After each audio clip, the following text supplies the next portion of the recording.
Yeah, good evening, everyone. My name is Alexandra Noi. I am a PhD student at the Department of History here at UC Santa Barbara. And it is my great pleasure to introduce to you Marianna Yarovskaya, director of the documentary Women of the Gulag, and Paul Gregory, author of the book of the same name. Nice to see you tonight. Thank you for having me.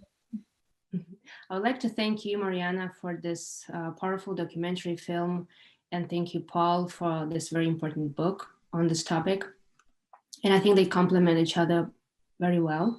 So my first question to both of you, how did this project, the book and the film, begin? Maybe, Paul, you can start first to talk about the book. Yes, I have worked on the history of the Gulag for, I'd say, 15 years. In the course of this, I became acquainted with massive documentary evidence on the Gulag. For example, Hoover Institution has the full archive of the Gulag administration. So I wrote a number of scholarly books, but as I studied further, I thought that I was missing the human element. And that's the reason why I turned to this format of a book which was eventually called Women of the Gulag, because as Stalin is purported to have said, the death of one person is a tragedy, the death of a million is a statistic. I felt that I'd spent a lot of time working on the statistic, but not enough time working on the person. My goal was to find a number of Gulag prisoners who left behind a good record of their life so that I could turn this into a book. And at that point, that's when Marianna and I got together. So Marianna might tell that story. I was in Moscow and I was working on 20 videos for the first Moscow Museum of Holocaust, which is, it was called Museum of Tolerance. And it was the largest museum of Holocaust in the world, in fact. And when I returned from Moscow, I was flying to New York, and I thought that it was strange. It was 2011. That's how long ago it was. I thought it was strange that Russia has now the largest in the world Holocaust museum, but didn't really have a museum of Gulag. And it did, in fact, but it was just 2 rooms, very small, and they didn't have many artifacts. They just had a video, BBC film on showing on a loop. And so I thought of a grand project, something like what Spielberg did with Shoah, interviewing the last survivors. Of course, thought grand. And when I met Paul accidentally, it was, I think, a conference at Stanford, he suggested that I narrow the task down, that I don't go so big. And he said, how about I write a book and you make a movie?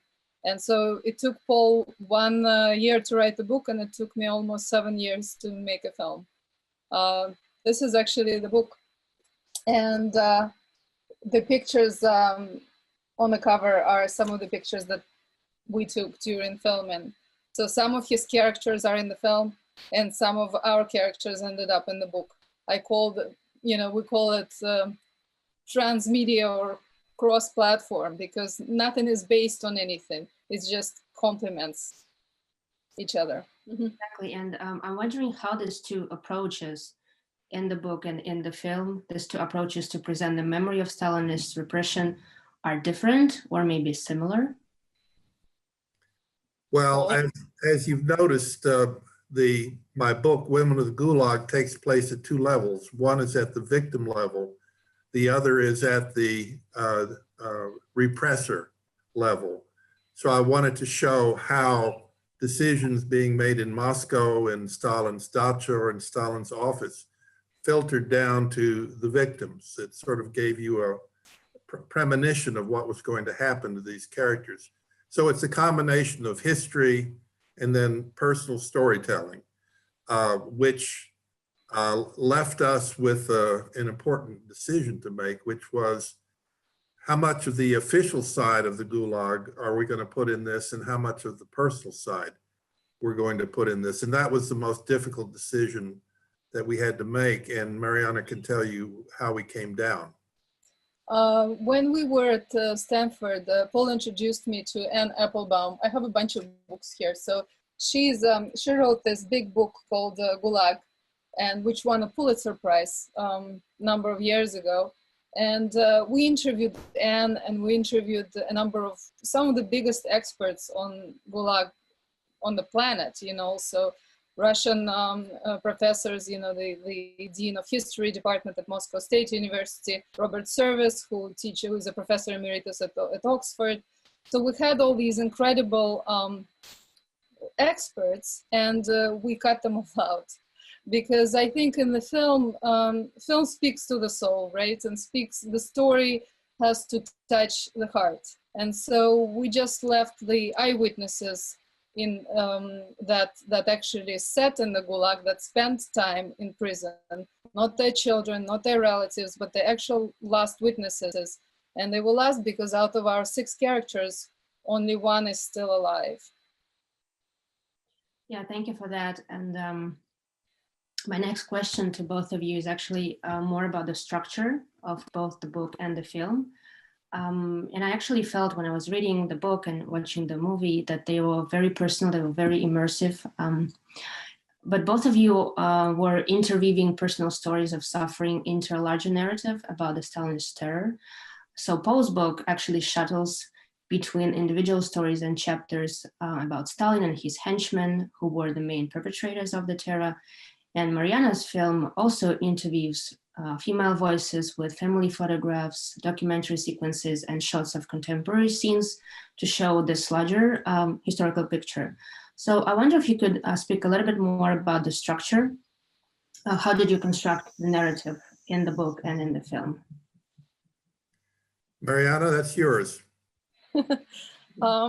Well, any film, when you make a film, is written 3 times. First time when you're about to make a film and you think of an idea before you go anywhere. Second time when you're actually filming it and you realize that what people are telling you is not necessarily what you expected them to tell you. And third time when you come back with all the footage and you sit down with a brilliant editor and he says it just what you wanted to tell in the beginning and what you thought they were telling you in the middle is not working. This is a different story. So we told it chronologically, you know, it's a very classic, I think when in doubt how to tell a story, I think the simplest answer is always the best answer.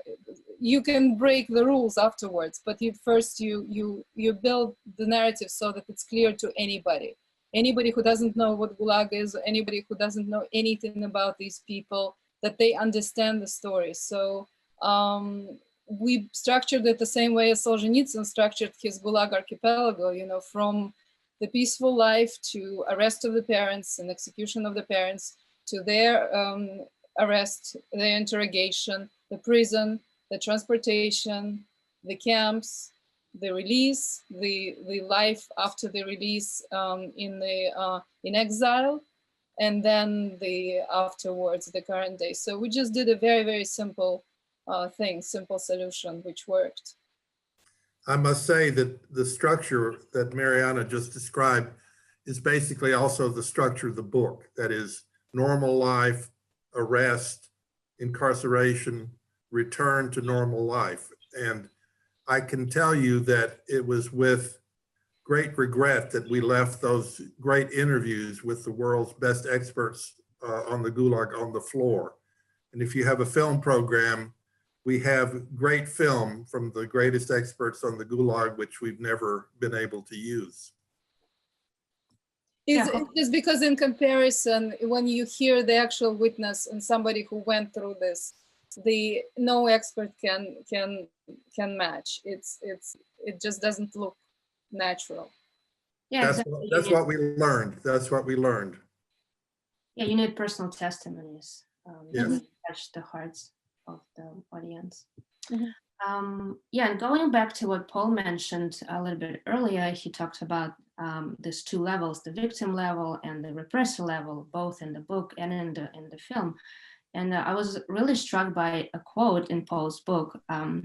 He says, "Instead of crimes without victims, Stalin somehow produced victims without criminals."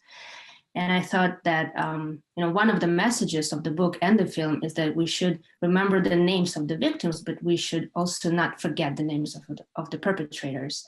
We should remember who actually committed the crimes. And as a follow-up on that, I'm wondering about the circular composition of both the book and the film. So the book starts with Joseph Stalin and ends with Nikolai Yezhov, who was a secret police official, and he was in charge of the Great Purges, and he himself became its victim. And the film opens and ends with the people commemorating Stalin as a great leader in Moscow. Why did you decide to encircle the stories of female victims with this controversial contemporary memory about perpetrators? Well, the fact that this is a film about women and a book about women was not planned on my part. What I did to prepare for writing the book was to go through probably hundreds of memoirs and written accounts, some of which were simply typescript, 20-page memoirs.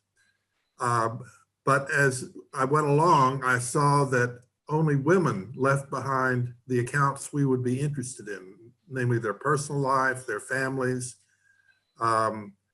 their experiences, and these experiences we learned were typical for women and not for men.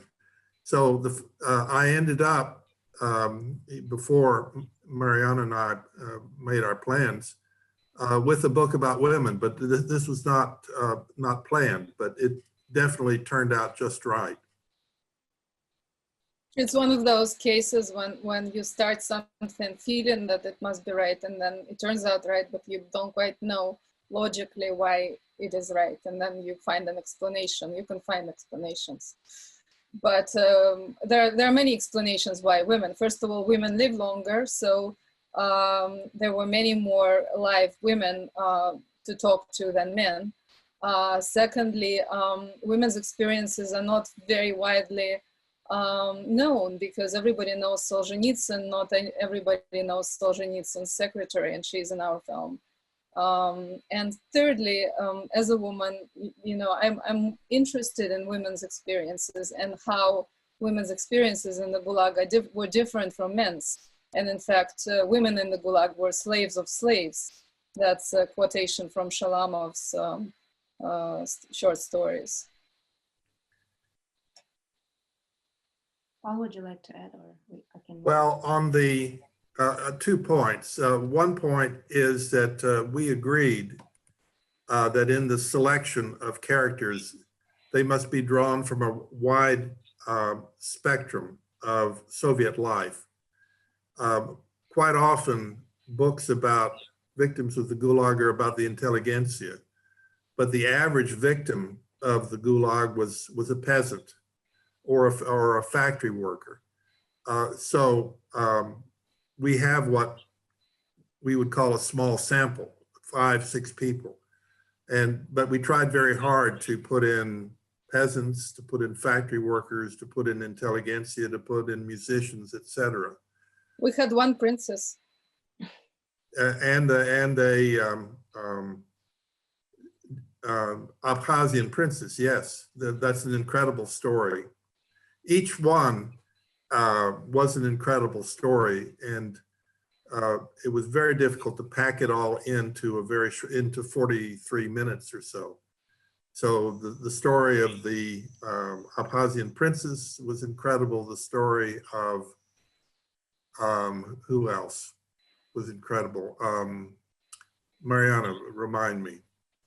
Vera Hecker, who's a musician, everybody's folklore story is amazing. She was a peasant who obtained her PhD and then saved, rehabilitated 500 countrymen. So that's, the story. I mean, all of them, I think. not just Ksenia. I mean, Yelena Posnik is a nurse, so I don't know. We had. But we did get the cross section, and we didn't have this a film about. Nadezhda Levitskaya, I think that's who you meant, right? Yeah, yeah. Yeah. She was the secretary to Alexander Solzhenitsyn, and she helped him until the last year of her life. She worked at his foundation, and she helped him when he was alive, and then she ended up working in his foundation, which deals with giving the proceeds from sales of all his books, Gulag Archipelago and others, to the remaining victims and their families. Is she still working on that? No, she died last year, unfortunately. She managed to make it to the premiere of Women of the Gulag in Moscow at the opening of the Moscow Film Festival. And she was already in a wheelchair. They brought her, they gave her flowers, they gave her standing ovations, something she deserved, but all of them deserved that. But she actually saw that. She died last year. I want to ask you, Marianna, about this actual process of interviewing these female survivors. How did the interviews go? Was it hard for them to speak about this tragic past? And was it actually their first time telling the stories or not? For some of them, it was the first time to tell the story. A few of them wrote books about it, like Adil wrote a book called I Cannot Forget, Не могу забыть. And Fokla wrote a book, and Levitskaya didn't write a book, but she was an activist. So almost all of them became activists. There is a fantastic Japanese word called ikigai, which basically means something that makes you get up every morning, in order to do something you're inspired to do. And it seems like all of them had this passion to do something, and a lot of them became activists, like Adil, who wrote books, or Fokla, who was rehabilitating her countrymen, or Levitskaya, who was working for the foundation in the 80s and 90s. So I must say that they really wanted to talk about this, and it wasn't very difficult. I think you just visit them one day, you bring them a gift of cake, you drink tea with them, and you record one first bad interview. It's like one bad first draft of any book. And then the next day it's better. And so if you have a next day, then that's even better. That's how documentaries are made. The more time you spend, the more the subject forgets that the camera is there, right? And they really wanted to tell the story, as it is in the film that one of our characters says, I probably lived so long to tell this story. She actually died at the age of 99 and a half last year as well. Adil. Well, I'm wondering about your own experience of interviewing this, people in their old age and on these heavy topics. How did you manage it personally? I had, first of all, I had an amazing Russian crew, incredible Russian crew that are very talented, I think, each of them. The DP, I had a few DPs that are very prominent in Russia. So Irina Shatalova and Sergei, they are, one of them runs a documentary festival, others make films of their own, so very, very talented people. So they very well knew how to make the atmosphere the way so that you could, and then my friend Alessia Bondaryova that I studied journalism with, she is amazing this way as well. So somehow, even if there were several people there, we just established contact. And, I think it's also because of the very, very talented people who just had the right energy. They had the right energy. How it was for me, I was driven to make a film. When you're driven to make a film, you're fine. You just have this task, and even if it's difficult, sometimes, it was more difficult logistically. Once they started talking, I think it's like writing a story, but through other people's lives. Mm-hmm. Thank you. I'm wondering about the audience of this film and whether it was shown in Russia and other post-Soviet countries whose citizens actually experienced Stalin's repressions, and how this film was accepted by the local audience. The film had and is having a very, very good fate. I would say, and actually I would like to thank the Academy for that.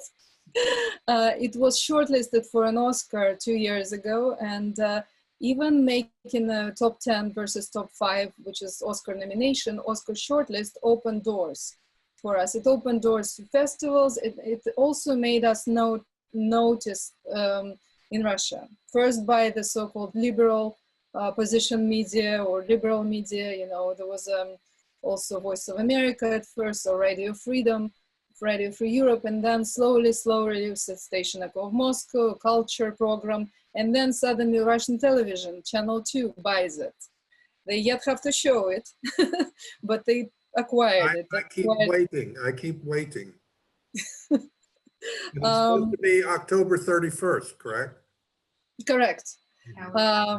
We shall see. And then the main Moscow festival, which is Mikhalkov's Moscow International Film Festival, accepted the film, and it had its premiere there. And then it was shown in Kazakhstan and in every former Russian republic, and all over, every small and big festival accepted it. And there were great reviews. I was looking for some newspapers, and then I didn't find them today, but they were just tons of articles in English and in Russian once we got the Oscar shortlist, because I think there was a surprise, because each country puts a lot of effort into promoting their film for the Academy Award.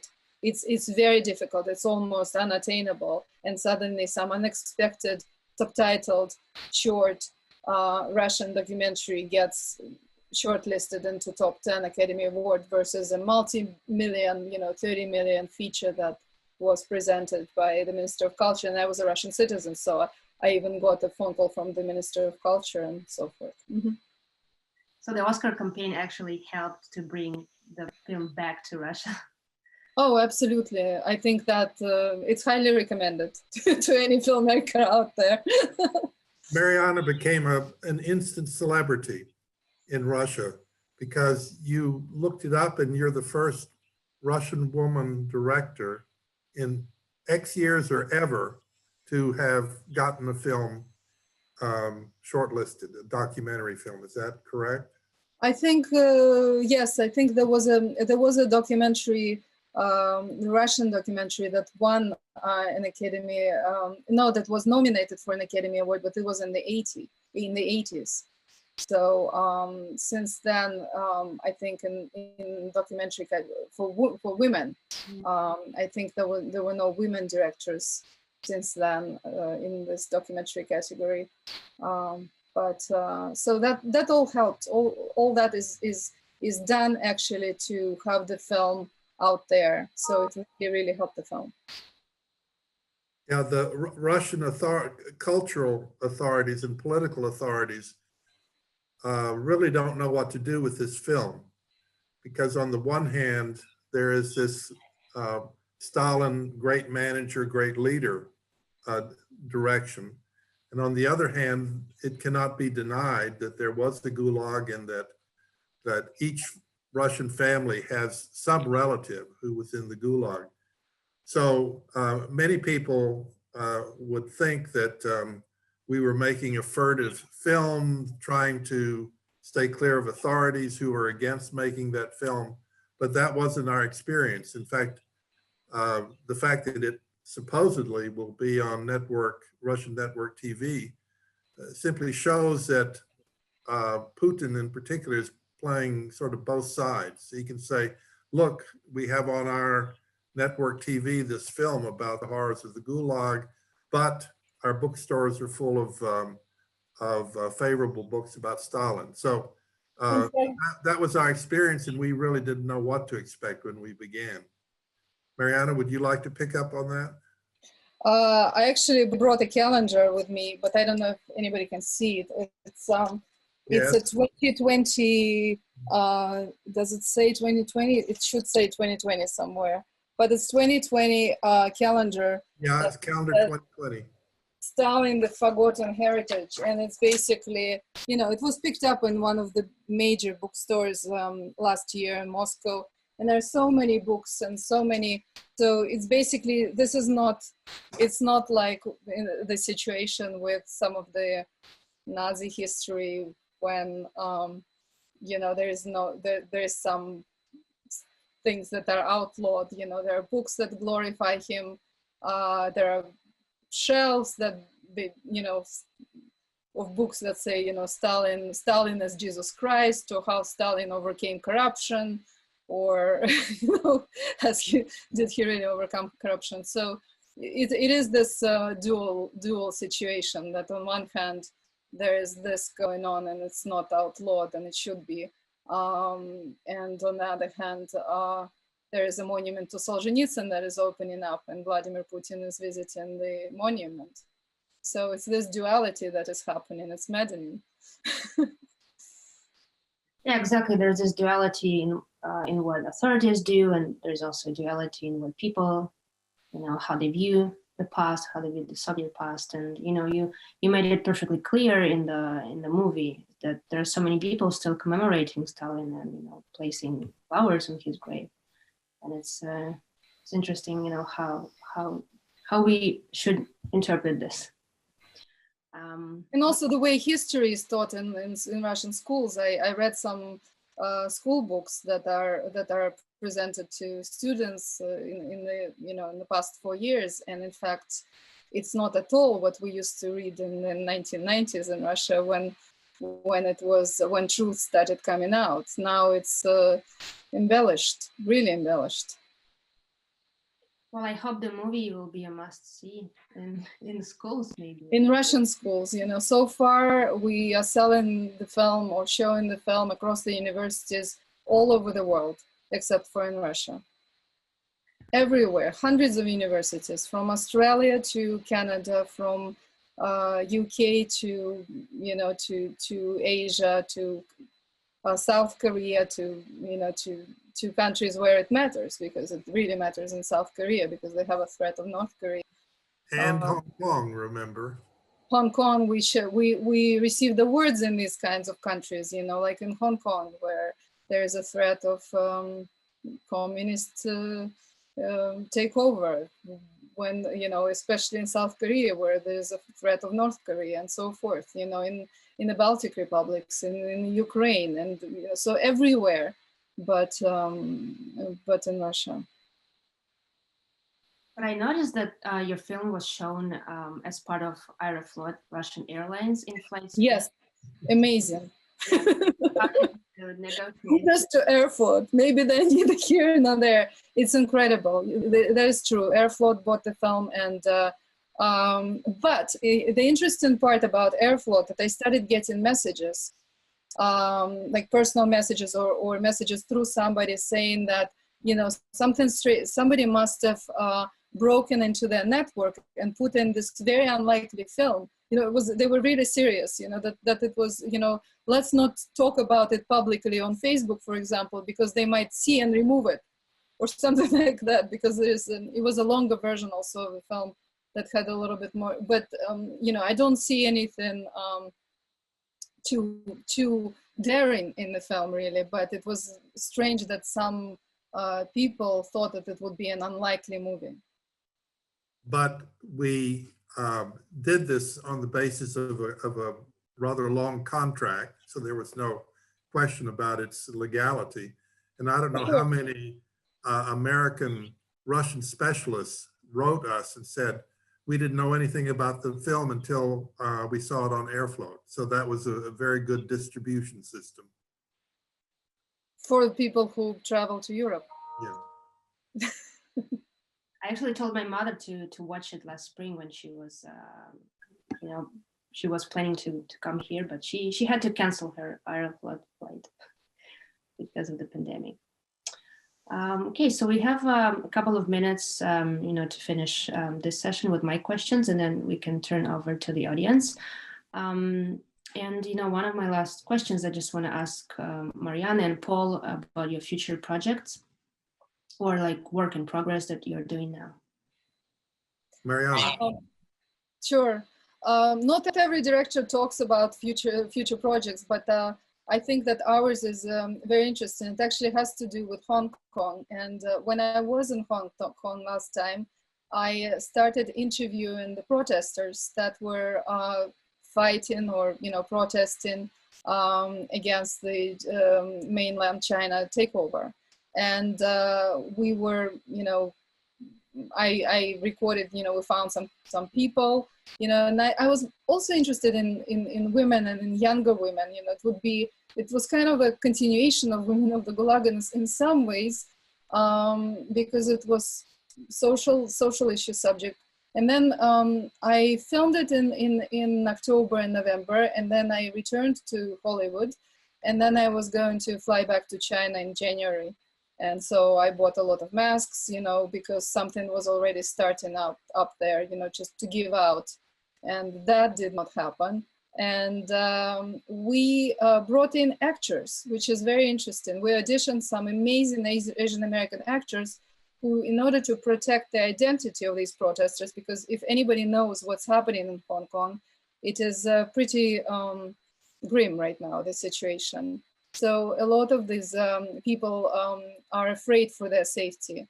And so to protect their identity, we auditioned some actors, and it's working very well. It reminds me of Godard's La Chinoise, the movie, and some amazing documentaries that were done this way, like Citizen 9 by Alex Gibney. He's a very, very talented American documentarian, where he used an actress to play the prostitute that was involved with a high official. So, and then at the end of so that's what I'm doing. This is my first experience working with actors, even though I'm 3 generations theater actors and directors, but this is something that I'm starting. Long answer. Thank you.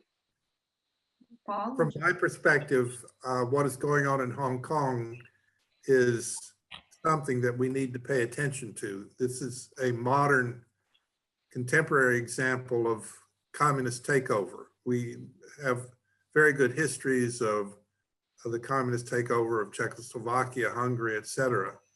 So this is too good an opportunity to forego. We were concerned a great deal about the reluctance of subjects to reveal their faces and identity.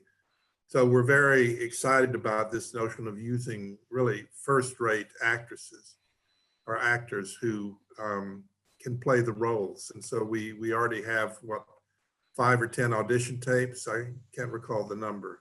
Sure, I mean, it's a process. It's something we do here in Los Angeles. Okay, thanks for answering my questions. So we can turn to the audience, and we are turning back to discussing the book and the film. So my first question is from Harold Marcuse. He is wondering about the post-Gulag transition. What happened after Stalin's death, and then how were these women treated under Khrushchev in the late 1950s and on through the 60s and 70s and beyond until they told their stories? What enabled them to do that? Did the interviews cover that topic? Well, let me say a word, and that is that in the Gulag population, the Gulag actually consisted of 2 populations. One was the population of actual criminals. The other were the political prisoners. And of course, we focused only on the political prisoners. In fact, most of the camps were taken over by criminal bands. And so if you want to trace Soviet or Russian criminality back to its origins, the origins go back into the Gulag. And there's a large literature on how criminals directed and controlled the Gulag. So there were not significant releases from the Gulag until Stalin's death. And in fact, about a week after Stalin's death, there was the first major release of prisoners from the Gulag. And one reason for this early release decision was that the Gulag turned out to be highly unprofitable. So it was actually subtracting resources from the economy. So the prisoners who were released the last were political prisoners. And I think the last political prisoners were released probably around 1955 or 1956, when Russian historians started to study the Gulag. The first accounts that came out suggested that the Gulag was fine. It was just a place for criminal elements. It was only later that this narrative was overturned, and it was realized that most of the Gulag prisoners were actually political prisoners. So that's a little bit of background about the release. Marianna? Of course, they talked about it because, you know, once you're out of prison, the life is full of difficulties, and for sure, it's described in many memoirs. That you know, women's memoirs. You know, if you read, there are many books written on the subject. You know, that are memoirs. But this was basically a short film. The reason we made it 40 minutes was to qualify for the Academy Awards. We wanted the film to be known this way, and then we made the director's cut, which is the cut that you saw. So there was really no room. You know, we just showed the tip of the iceberg, the actual testimony, while, you know, about how this was going. But yes, of course, you know, after they got released, they couldn't find jobs. They still needed to write petitions, you know, to rehabilitate their honest names. Some were never rehabilitated. Some got their forgiveness decades later. So it's really and then when they came back, you described, Paul, some, you know, horrible scene between the children, right? When they would come back, and the children would not really recognize them or accept them, because they remember them beautiful, lively women, and then they would see old women with no teeth and so forth.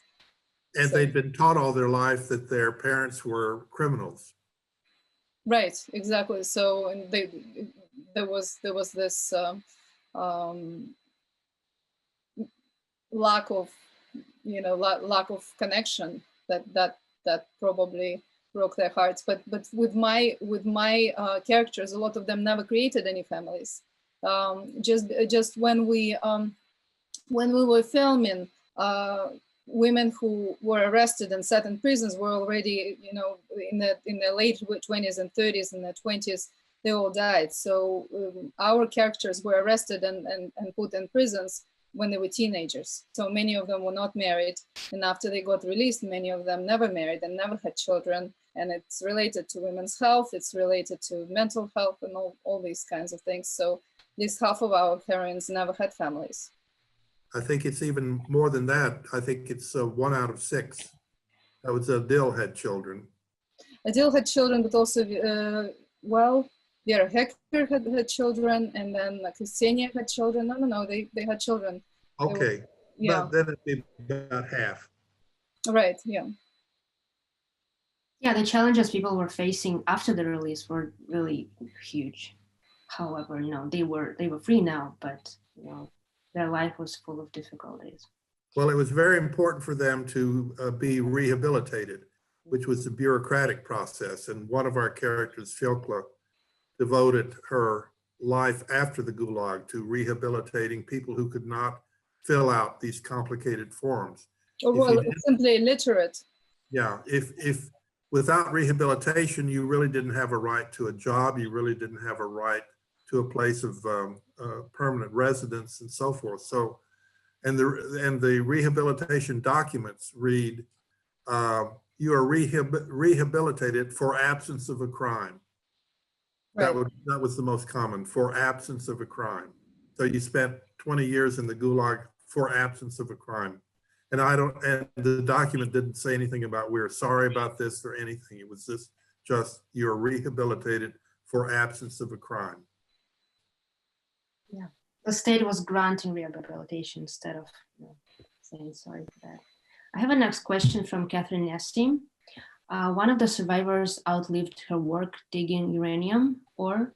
Her story is so poignant as it combines for the audience both the personal and collective trauma, as well as the terrible price paid by the environment. Can you comment on the importance of the damage to the environment in your film? Marianna, that's yours.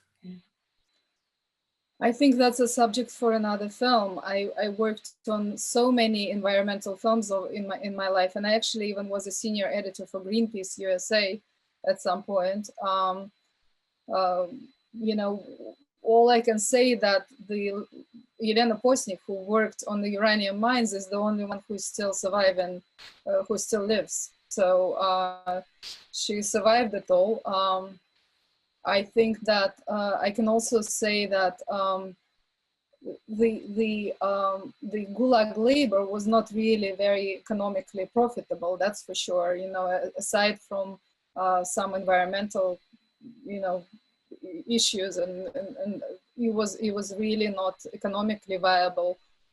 For cities were built beyond the Arctic Circle, for example, and that was, you know, completely economical disaster. I'm not the only one who's talking about it. It's from Anne Applebaum's Pulitzer-winning book, but also it's a well-known fact. And people are leaving these places now. The ones Right. that yelled. Okay. Another question from Sarah Welt. So she says, I'm a scholar of childhood and was moved by the stories of young people in the Gulag in the film, as one of them also was. Can you say any more about the experiences of young people you uncovered? Sometimes as a scholar of childhood or the history of childhood, it can be hard to find evidence of the history of childhood. Well, from the book, there are cases of mothers being arrested. And as the NKVD came to pick up the mother, the children would be put in another car and driven to an NKVD orphanage. In our film, very much depends upon the definition of child, because we're talking about women who were arrested and put in the Gulag, who were 18 or 19. So I would regard them as children. But if you were like 10, 12, you went into the NKVD orphanage. Marianna, do you have any examples that you can recall?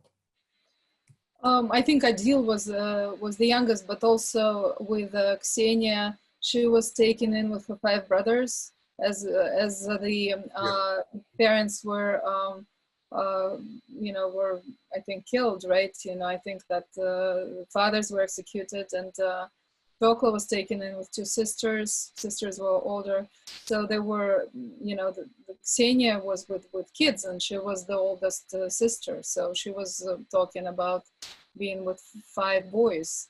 And they were just well-off peasants. They were just peasants who had maybe a cow or, you know, some chickens, and were, you know, they were just stripped of all their possessions, put in a one-way train and brought into the middle of the woods to dig holes and live there and build a factory. And half of the factories in Russia are built this way.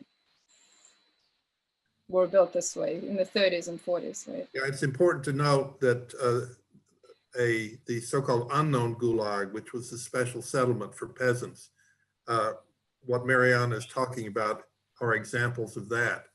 And in this campaign to deport peasants, the sentence was basically not for the father or the mother, it was for the family.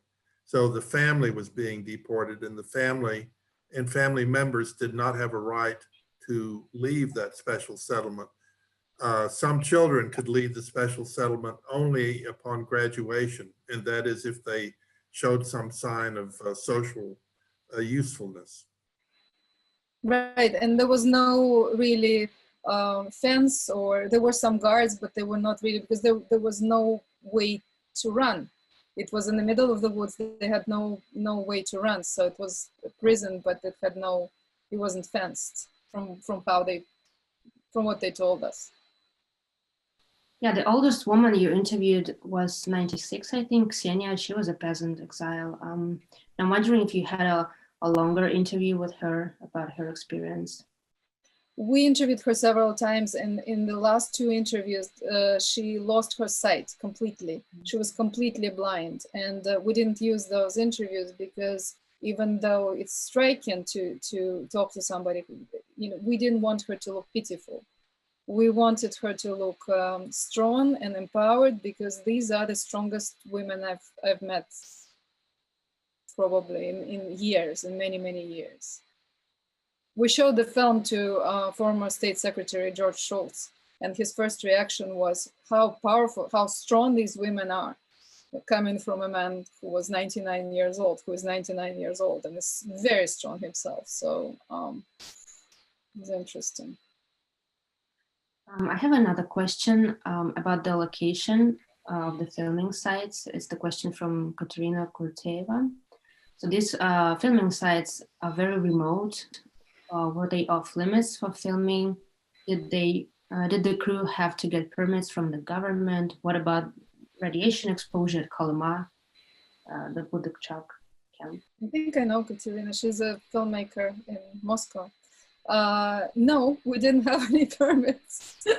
we went to the Ural Mountains, and we went to this settlement called Martyush, where nobody could ever ask us for any permits. And I went with amazing Russian filmmakers, Nastya Tarasova and Irina Shatalova, and so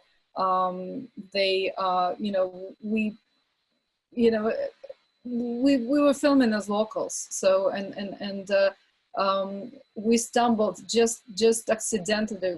We stumbled onto this procession. It was just an accident that happens in documentary films. They were doing like a religious procession dedicated to erecting a cross to commemorate the victims of repressions. Just absolute accidental coincidence. So that was filmed, and then we came back there a couple of times to film the surrounding, to film more interviews, and then the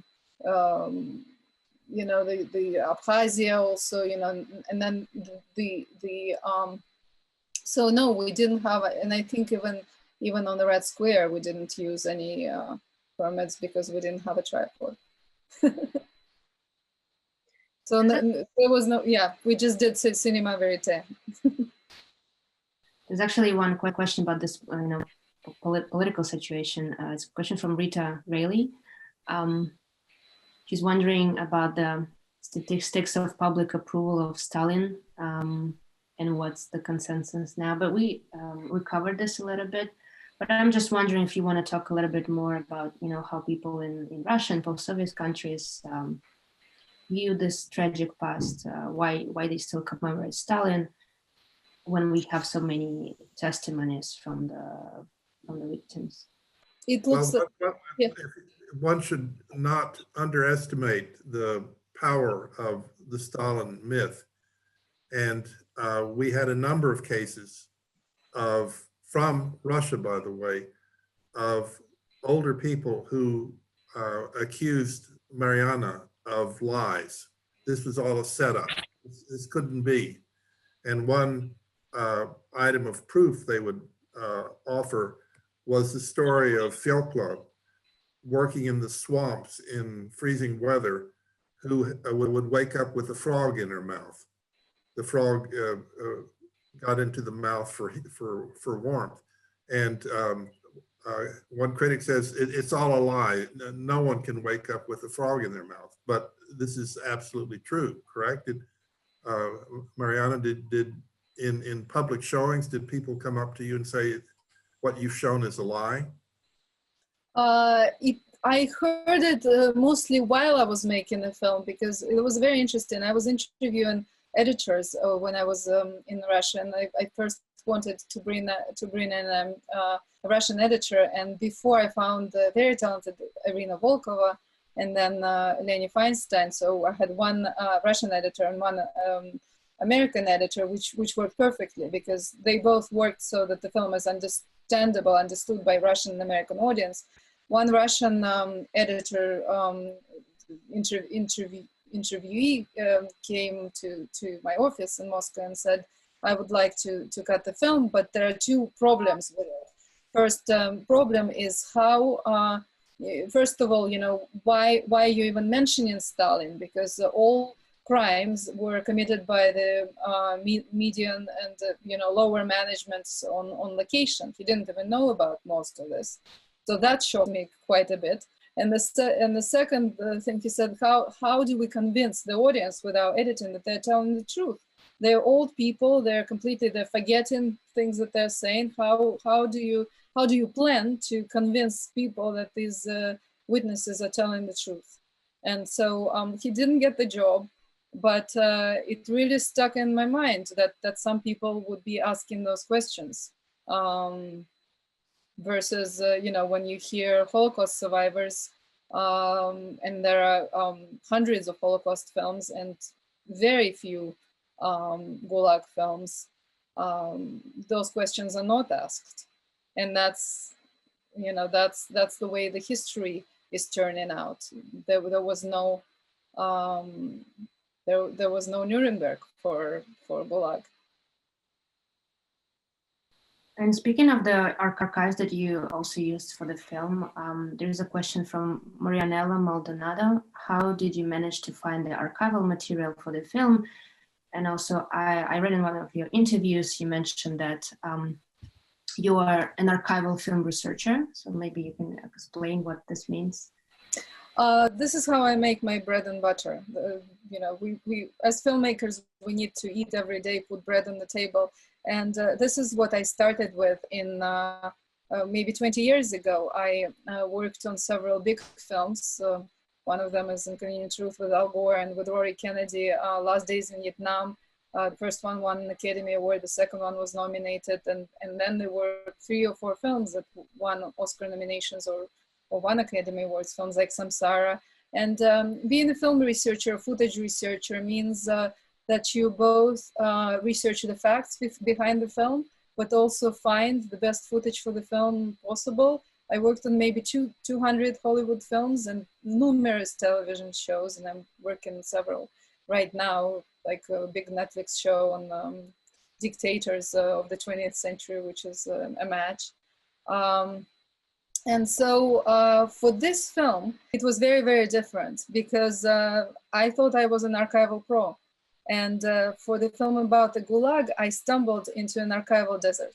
There was absolutely nothing film-wise. You know, there were photographs of our characters before and after, which we used. They were drawings of some of our characters, and there are drawings that exist in the Gulag history. Of course, there is Sofia Kirsanovskaya. If anybody heard about her, the very famous, horrible, you know, great drawings, but absolutely horrific events.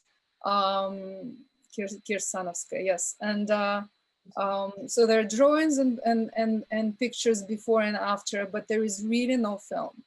Because as opposed to Nazis during the World War II, communists or KGB was not documenting anything for posterity. Or if they were, it's not available to us. And if anything was documented, it was documented as propaganda videos. Look how we're reforming our, you know, criminals, you know, look how they're eating, look how they're getting medical help.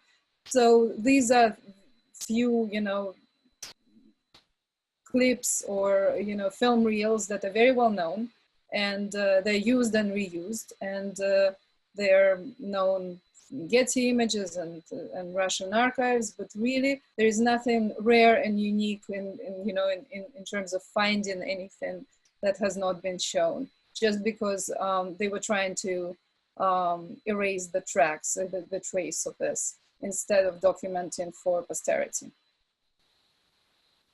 I have one final question to wrap up. So several audience members would like to know if there are plans for wider streaming access to this film, and if there are good ways to stay informed about Marianna and Paul's next project. Paul, you will say something too, right? Because I think forget. Go ahead. My film company is called May Films. It's just my initials, and usually, you know, I post information about projects on that site. And also there is a site womenofthegulag.com where I post information. There was no, we did not sell the film to Netflix, partially because you know, for the moment we want to go ahead with educational distribution first. But as far as Russian showing goes, we are promised a showing on Russian television, Channel 1. No, not Channel 1, Channel 2, Canal Россия. And we are promised that this will be shown either at the end of this month, but there was no, you know, it's not advertised, so it's not going to be, or in the next 2 months, because they have a contract with us for a year, which is going to expire. So my next big hope is Russian television and also Russian streaming, and they will show the 40-minute version. Paul, what do you think? Just, I judge the ultimate success of this project on whether we indeed make it onto Russian network television. I think then we have an audience of something like 20 million. And that would be, I would say, our biggest accomplishment. So I'm keeping my fingers crossed that the powers that be will actually allow it to be shown. So thank you so much. Thank you, Marianna, director of the film Women of the Gulag. Thank you, Paul, for your book, Women of the Gulag, Portraits of 5 Remarkable Lives. It was a fascinating discussion. I'm also grateful to Karsti Wolf Center and Emily Zinn for showing this documentary to our Santa Barbara community and for helping to put this event together. And thank you, virtual audience, for your questions.